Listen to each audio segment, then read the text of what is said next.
আসু শূন্য হল যোৰহাটৰ জগন্নাথ বৰুৱা বিশ্ববিদ্যালয় এজেৱাইচিপিৰ দখলত জেবিউৰ ছাত্ৰ একতা সভা দীৰ্ঘদিন ধৰি আসুৰ দখলত আছিল জেবিউ সভাপতি ইমন বৰুৱা উপসভাপতি শচীন শইকীয়া বিখাল ভোটত জয়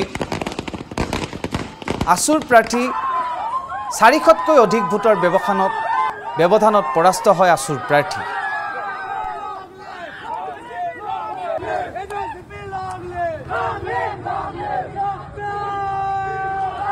উজনি অসমৰ শিক্ষাৰ প্ৰাণকেন্দ্ৰ ঐতিহ্যমণ্ডিত জগন্নাথ বৰুৱা বিশ্ববিদ্যালয়ৰ ছাত্ৰ একতা সভাৰ সাধাৰণ নিৰ্বাচনত আজি অসম জাতীয়তাবাদী যুৱ ছাত্ৰ পৰিষদ এজেৱাইচিপিৰ সমৰ্থিত প্ৰাৰ্থী সভাপতি পদত ইমন বৰুৱা আৰু উপসভাপতি পদত শচীন শইকীয়াই প্ৰায় 400তকৈ অধিক ভোটৰ ব্যৱধানত জয়যুক্ত হ'বলৈ সক্ষম হৈছে।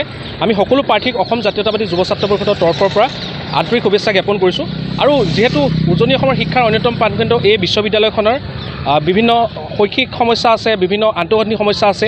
এই সমস্যাখিনিক লৈ আমি বিভিন্ন সময়ত চৰকাৰৰ লগত আলোচনা কৰিছোঁ। ইয়াৰ লগে লগে এই বিশ্ববিদ্যালয়খনৰ যি শৈক্ষিক সামাজিক যি উৎকৰ্ষ আছে তাৰ কাৰণে অসম জাতীয়তাবাদী যুৱ ছাত্ৰ পৰিষদে কাম কৰি যাব।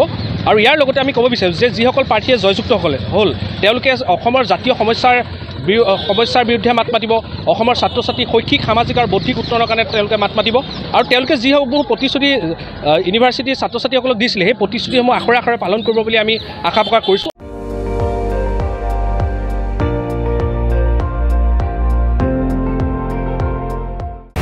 আপুনি চাই আছে ND24 সৰ্বশ্ৰেষ্ঠ নহয় সৰ্বোত্তমৰ দৌৰ।